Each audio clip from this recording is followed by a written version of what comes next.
Ebisa for mo bibi akwa family 2K news and loss eso. Ebisa for nsem bebe na ekọ so Ghana say maka say Ghana hanum de abra no NPP NDC ne lead na omo nsem so de aberia no ebe pop ya omo nsem ne be ba abonten sa na ebisa for nsem ne ba abonten so yensu ni timi na say wo say de ba ne ebe so me ahwefo ne tiefo nyina e wo channel we so na meka say wonya subscribe ma me adare mo buni ni di kwa so na do nse abo subscribe button so uya share mo foforo so enye bi nhwe na wo video ni so na so wo comment adare ma buni ni di kwa so no afili free so be share ne e wo comment section no ebi nso no prese wadaro mo bu ne ni di kwa so obema comment na ho ate e de ama me yenko hwe video we mbra o hwa na wadaro ma wa share amofoforo nso enya bi ahwe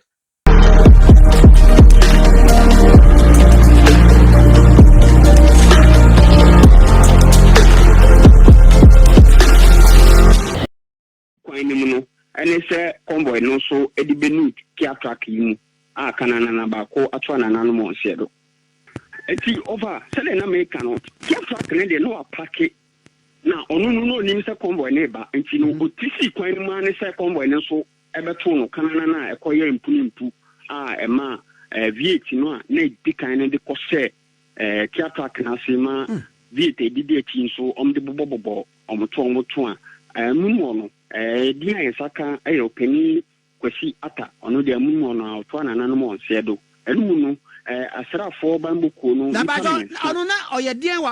wa bankesiem abankesiem no yese oye driver onye yenya ne ntie so oye seni but oye driver okura V8 mbako sabra ye kan ye mampani no ono so odi mu bia na sa ono de ne we mu ye na convoy no keke we ye convoy ne keke mra o mampani kokumasi ko di ni dwumadie nyina wie no ne na pamfo ne de omo fa remusen na e de ba ka ti we de na ye convoy no any security for omo convoy nim na no mirika tenten ye de yin mirika tenten ye ni enimse convoy de ba ya na mirika kakra wo sare ni ade nti no omo kire se fikwanim na bia omampani eba ke mekana no mudi no ane se track no cross home no omo try se omo bo break and so me defend won na so intimacy aga ama you know di kan de ono de korea track na se o hwe V8 na eja se de aye no aje se amomo akora nti na ma driver no anu na twa na no mo shedo enti wo mo maka no so ubu akonta nipa se na epra na wo mo so wo hin se e kasen yo enda enyimre na omba so government hospital emergency hono me bonan ko hono nti uhwe nipa na wato na na mo nsedo eka ho nipa 4 ena me ko hu wo nti enu no 3 ena epra mu edin obaba akoko e police ni so ka ho a ono said the doctors for na kire se niti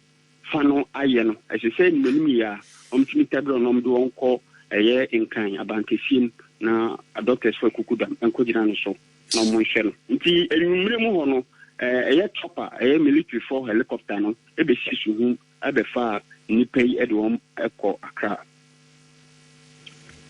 hwa mon presidential convoy na akobo wona epra na dede ebrebe ne betwa na say o ka vice president the enso convoy no the same thing who come and penda da Akuffo epen so eno so awo kwamu airport sideways exactly yeah adia ama accident prevalent ewo ye kwan so ye routes no the nature of our routes enti no until say ye routes problem no be solve no o question no ubisa say da be na betwa ada ye betumi asolve ya kwan problems no e betwa because most of the road accidents no human created because inter cities between Kumasi Takrady, between Accra Cape Coast, between Accra Kumasi Senkadia dual carriage most of the accidents are taking nipa lives in Maso. Ntu bisa question said abena convoy accident betwa other politicians no omehunu say akwan ni bi wo a ese dual carriage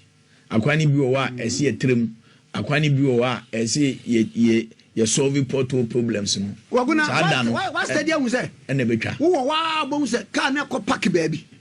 kwame honestly sankomo no odi kwa me kwa ba me yedi sankomo because I am a dream in TSC say there was a time me call Belgium that morning no Belgium prime minister or the moto kwa adwuma bicycle dia me dream who say aden ye ni aye kwaje besia no ye de bia ye protected cars convoy bonu no obo ye besia no tumi de bicycle kwa adwuma kwa me ye be kan wa asem baba kobra letene kana kwaku ebo a na Miangaza minya Jama Koni eye NDC Eastern Regional Secretary na ye ne no entwetwe nkomo President Convoy yasemi oh hey nana nyame na di Ghana ho afofio e ka yan ti asemo do hey ya kompai ba mo me mo ni yi o hey nana enko den ke de fan nana nyame tumi jensi Iran president the matter on to helicopter one the prime minister mo foreign affairs and the foreign affairs minister one with helicopter ni ma e bom from wo wiem sa kwese dede sa na wiem nye Iran for no hey nana nyame nko wo ma nye by force land anka anka de besi nye da bi omahu da bi omahu anana bezo mu da bi amahu ye hu omu nana ye hu omu sa ai nana me pe omu nim aviation they not be located Iran for no hey ye tu no wantu a obeira oh uni say me wonamfo wo Iran pa hey oh yeah one fashion my friend is here akra oh ha na ja fashion oh ni picture akra wa ha and the same name and the first name that's fine on that time fine fashion only wow na me no mo business pa ha pa so for session fine ba jo eni he test wa say come to Iran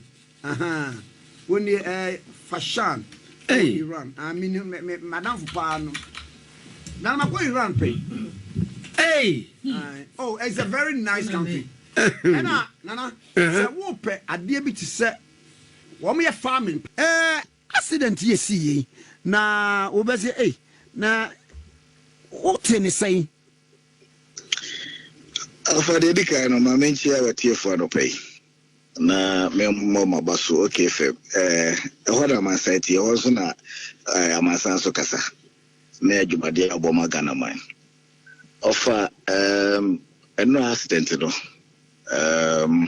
metie no me ya batanya me nwanwa die reho no say akosi obi amana hwere ne nkwa na busua ene